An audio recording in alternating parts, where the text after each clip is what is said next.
Galimera, Galimera, Galimera. Good morning, good morning, good morning. How are we today? Well, first of all, let's just have a quick look at the weather. It's a beautiful day today. There's a little bit of a breeze. However, it's not clear blue skies. It does have a little bit of a haze to it. It is going to be hot today. Today, thank you to the lovely Amanda. She says today's temperature, Ginge, 31 degrees. We're also on yellow alert. However, it's going to feel like 36 today. So it is going to be hot. We've also had fires here on the island. In fact, we've had fires in a lot of places here at the moment. And I'll be going into that in a little bit more detail. Also as well, can I just say thank you as well for all those people that have sent condolences to Wiggy Winstanley, the late ambassador for Wigan in Limassol, Cyprus, who passed away yesterday. After I finished yesterday's broadcast, I got a phone call from Limassol, from Patrick Carroll. He phoned me up just to give me the news that Wiggy had passed in the hospital on the Saturday. I also phoned his wife, Judy, as well. We spoke for a while. Once again, she's absolutely devastated with what's happened. And again, all I can say is I offer my sincere condolences to the family. And also, can I just thank everybody that sent messages of condolence, whether you knew him or whether you didn't know him. He'd become an integral character, especially in my Northern Soul shows. And his presence is going to be missed greatly in those shows. So once again, thank you to all those people that sent messages, condolences. Again, thank you for that.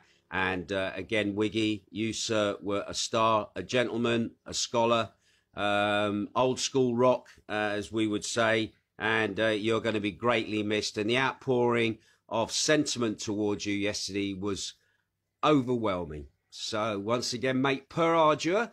I'll keep information as to when your funeral will be. I'm hoping that over there in Cyprus, they're going to push the boat out for you with the bus lodge. I know you're a big member of that. And also the people, ex-rocks and people that knew you there will be able to obviously see you off in style, mate. All right. As Dean Parrish would say, I'm on my way. All right. I'm going to miss you, fella. That's all I'm going to say. Right. Let's just switch the camera around. I'm going to go and do the brief this morning in the house. One, it's a bit cooler. Also as well, Jane has been up at the crack of the dawn this morning. She's up at the shipwreck again today. She's got hundreds of people going up there to see the shipwreck. So it's really quite sweet, actually, because Jane does her thing in English, and then the guide that's with her is speaking Slovenian, Romanian, Polish, all different languages. And so Jane is really, really busy at the moment doing that. So I'm really, really chuffed she's working. Me, I'm just house husband, and I'm just waiting, obviously, to go back to work. Right, let's have a look at the news today. Before I do the news, let's have a quick look at the arrivals today. Who's coming to the island today? Well, we've got 2 flights in from Amsterdam. We've got 5 in from Italy. A lot of Italians coming. We've got 1 flight in from the Czech Republic. We've got 2 flights in from Athens. We normally do have 2 flights a day, 1 in the morning, 1 at the night. We've got 1 flight in from Denmark. Denmark! Yay! That will be getting us ready for for Wednesday night for the football. We got 1 flight in from Austria. We got 1 flight in from Israel, and we also have 1 flight in from Slovenia as well. Right.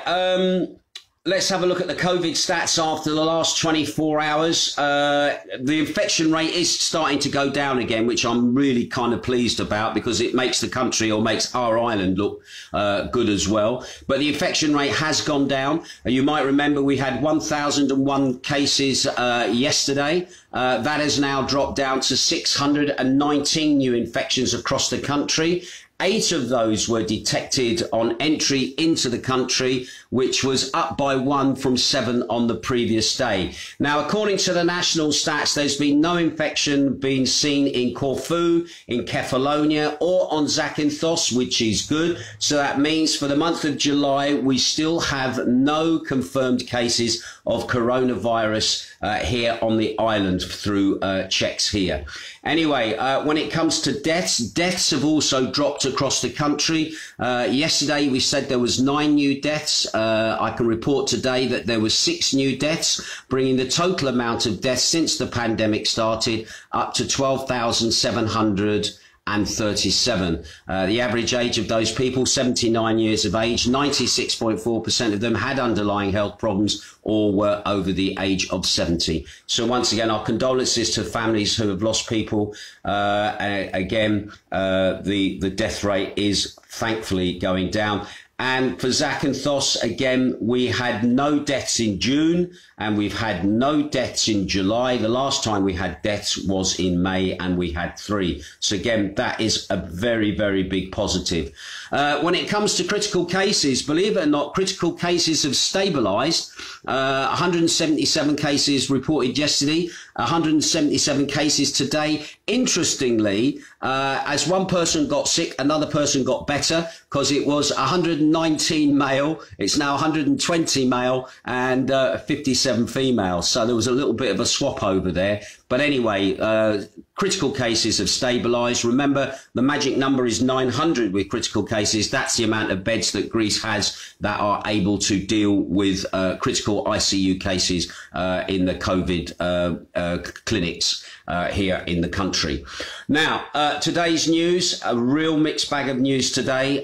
First of all, a 51-year-old man was found dead yesterday morning in his home in the community of Agios Dimitrios in Zakynthos. His lifeless body was found by a relative on the balcony, and his death, according to the press, has been attributed to drug use. Anyway, a bag of a large quantity of drugs was found by the man. Also, there was a pistol as well found on a small table. Preliminary investigation is being carried out by the Zakynthos police. And once again, our condolences at this man's passing. Also as well, early Sunday morning, Zakynthos police were out and about and they were quite busy. They arrested 3 people, were arrested doing checks for possession of drugs. One of them in the first case was a foreigner.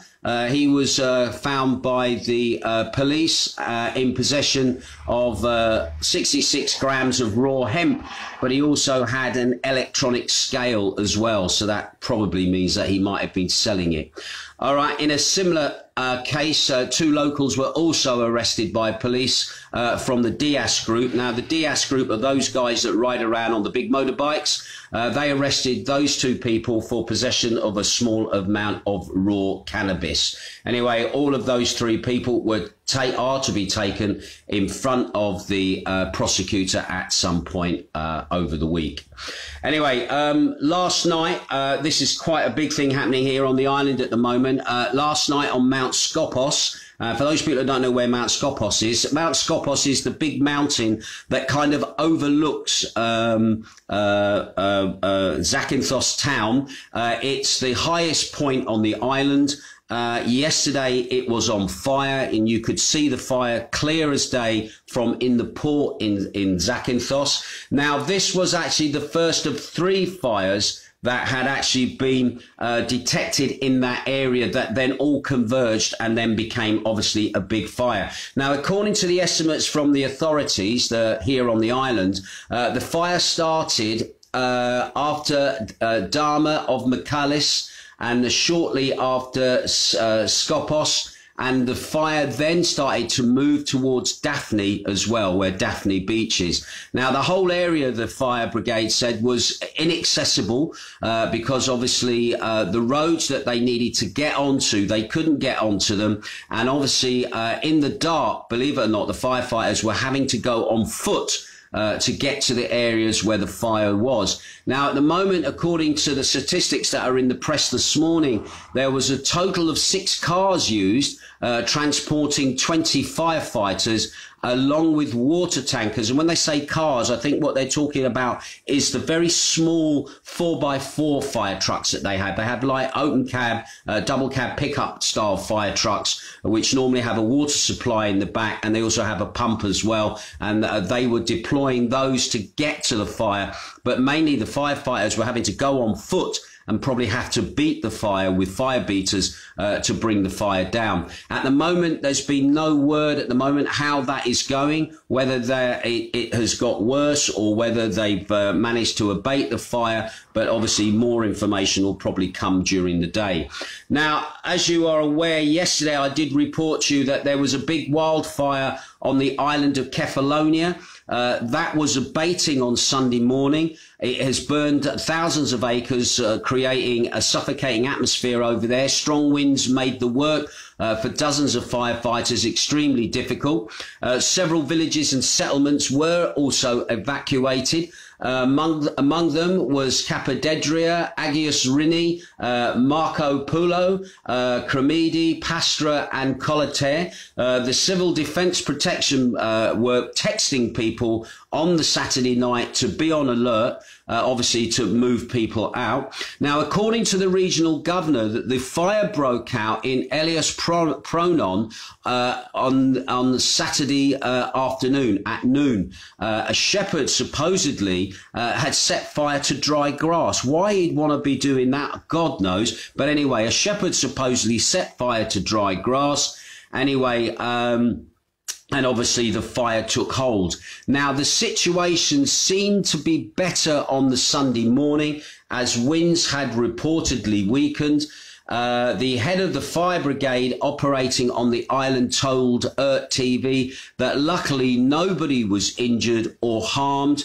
And the forest fire had burnt down thousands of acres, destroyed wildlife and put people's lives in danger. But they are said are mostly out of negligence or arson. And once again, just remind you, if you cause a fire here, you are basically considered to be an arsonist and you will be hit with the full things of the law, even if it was an accident that you started a fire.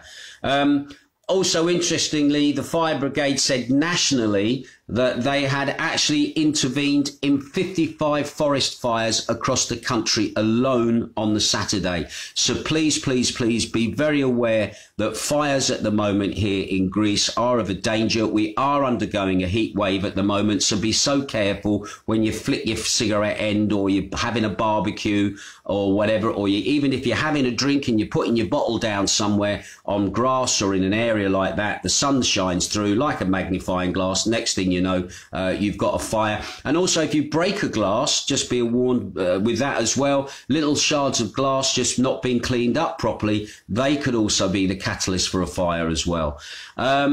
Interestingly, then, Cyprus, where Wiggy was from, they've had fires there as well. They said as well, Cyprus fire crews discovered the bodies of 4 people outside a fire-swept mountain village on Sunday in what the Cypriot government is calling the most destructive blaze in the East Mediterranean island's history. Now, the Interior Minister for Cyprus, Nikos Nouros, said that the civil defence volunteers discovered the remains just outside the village of Urdu on the south-central edge of the Troodos Mountains. Nouros said, "We're experiencing the most destructive fires since the founding of Cyprus Republic in both material damage, but also, unfortunately, in the terms of human lives." Now, authorities believe that the bodies belong to 4 Egyptian labourers who were aged between 22 to 29, who had gone missing on Saturday evening.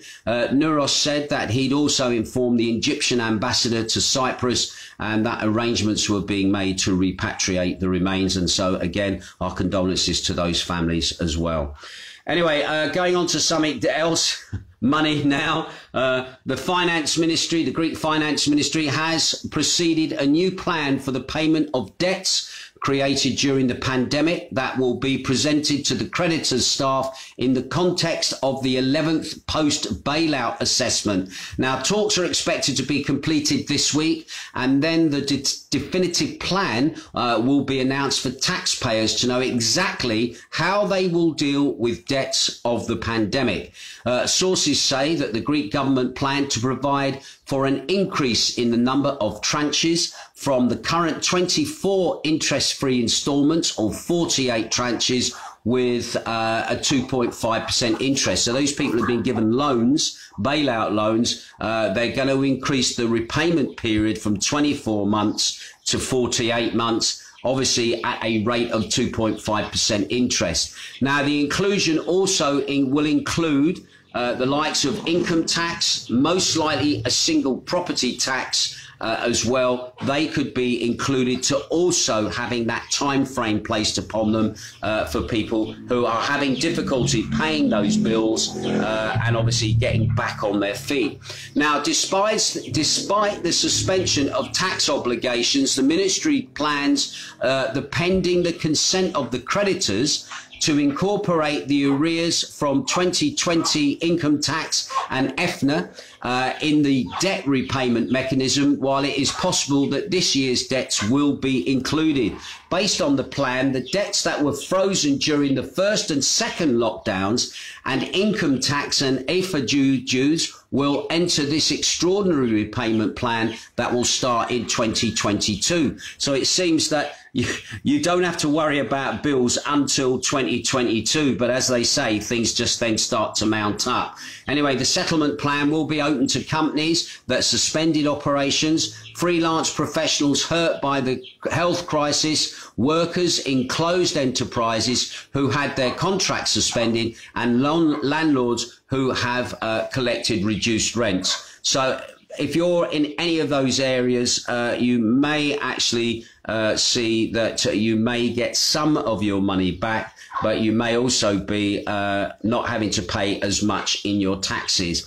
Anyway, it seems that after December the 31st, it will be possible to enter those arrears into payment schemes with the options of repayments in 24 months, installing them without interest, or in 72 months with the interest at 2.5%. The first tranche will be due by January the 31st, 2022, and the rest on the last working day of each month. The debts eligible for inclusion should not be in settlement status or concern value-added tax. So they've left the VAT out. They've also left salary taxes out. Inheritance is also being left out as well. So that's quite a good move there.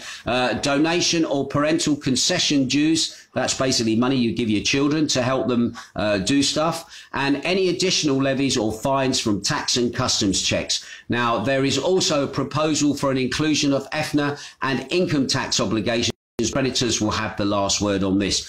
Once again, my advice to you, if you're finding yourself in any of those situations, have a word with your accountant, and they'll probably be able to do the best for you and clarify your situation in regards to any of these schemes that might be running, and you can take advantage of them. And finally, believe it or not, you should have this morning found that plastic straws have disappeared. All right, from having your coffee or a frappe or whatever, or even a cold drink. Not only that, you should find that trying to buy the old cotton buds to go in your ears, they should also not be around. You should also find that plastic plates, cutlery, drink shakers should also be completely disappeared from Greece, as well as lots of other single-use plastics. Now, you don't believe me, do you? No, I don't believe myself either. According to the law, starting today, Greece is obliged to limit the consumption of plastic fining delinquents and encouraging environmentally friendly practices. Now, this is not a new announcement. This is what the official announcement was made in autumn in the Parliament by the Environment Secretary, Kostis Hariakis. The Ministry's relevant legislation, which essentially incorporates the European Union directive about plastics and single-use plastics that are being banned. But it has been noticed by the Minister that similar to trying to enforce the law on limiting smoking, we are determined to enforce the legislation provisions in order to reduce the effect of plastic productions on the environment. However, in reality, you are likely to see a very little change. So you will be able to get your plastic straws and you'll still be able to get your styrofoam cups. Nothing is going to dramatically change today, because I was just thinking to myself, is Jumbo going to clear all of that stuff out of their shelves just as to start that? But it looks like at the moment it's like everything else. When you make a law, it becomes about enforcing it. Yes, you can put these laws on the statute books, but unless someone goes in and enforces it, nothing will change. And at the moment, I can't see plastic coming away very quickly. I know there was a big issue over paper straws, and I've got to be honest, excuse me, the cost of paper straws has seemed to dwindle down in price here in Greece. So again, we'll keep an eye on that and we'll just see how that goes. Right, I notice there is a few people tuned in. I know it's early morning where you are at the moment.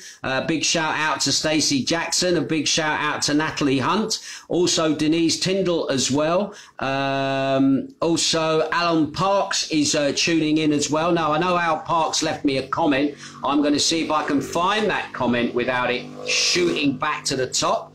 Mark Lemon says, rest in peace, Wiggy, per ardua, you're a good man. Thank you, Mark, for that. I know I haven't spoken to Judy since I posted the sort of commemorative message up online as to what her reaction was. I know she was busy yesterday having to sort out death certificates and going through the procedure of burial. The other thing that she wasn't aware of, and I wasn't aware of either, was whether they practiced the 24-hour tradition of a burial within 24 hours or whether it is delayed.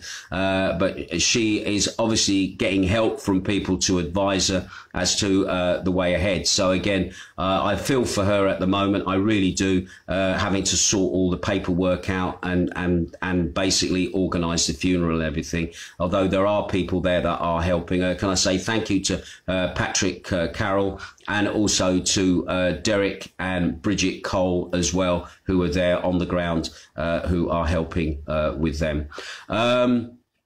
Also as well, let's have a look. Al Parks is watching. I'm just trying to get to your message, Al. Oh yeah, Al said something about the NHS is being given a George Cross. I'm not going to get it drawn into that, to be quite honest, because at the end of the day, they're doing their job at the end of the day. So he just said awarded George Cross. My feelings on this are they were doing their job. I don't remember the health service, well, though we didn't really have a health service, but we had firefighters and we had people during the Second World War. I'm not sure if they got a George Cross for all that they did during the Second World War. I know the island of Malta was given a George Cross for its defence of Malta during the Second World War. But a George Cross for the NHS? That just seems like a PR stunt to me. I'm sorry, but that's the way I can see that. It was their job. It's what they had to do. That's what they were getting paid for. And I think in some respects, a lot of what was done was handled very badly. A lot of people didn't get their operations. A lot of people had heart attacks, strokes, and also as well, please be aware now, nursing homes now are not obliged to resuscitate people. There seems to be at the moment this thing to basically end life, assisted end of life, and that is getting very scary. You can have your life no resus if you suffer from blindness or that you have tinnitus even. Some of the reports I've been reading have been quite extreme. So there might be a case that you make sure that you check with your nursing home on the resus rules that they're running in their homes. Some people are being told and some people are not being told as well. Again, that's a separate story. I'm going to do a little bit more research into that, but I do know these resus rules are starting to change, and it is very scary. Very scary indeed. Right, I'm going to leave it there at the moment, as I can't read everybody's messages. Quick shout out to Steve Hinkling in Stoke-on-Trent. Galimera, he says. Galimera to you as well. Just to let you know that, can I just thank all those people? Not many people tuned in last night into the chat room for the show yesterday. I think Wimbledon and the football was taking priority. But the second show I did of Wiggy's playlist, which was recorded before Wiggy passed away, it basically is going to be repeated again tonight on Beats Radio at 7 o'clock UK time. If you can do that, basically come and join us in the chat room, and also again listen to the music. The music yesterday, to be honest, was really, really good, from Wiggy's second part of his 100-tune playlist that he put together before he passed away, which I think that would have been in itself an absolute effort for him to have done that. But bless him, he did. And those will be playing. And again, come and join us 7 p.m. tonight on beatsradio.co.uk. And the last comment I've got from Graham, Mr. Iggy, over on Beats Radio is, resus, if you can't run away, you've had it. That's basically it, mate. That is basically it. So I'm going to have a look at that. Once again, I'll keep my ear to the ground. I'll keep a lookout. If I hear anything that I think you should know about, once again, I will pass that on to you. You have a great day wherever you are, and I'll speak to you again soon. Ta-ra.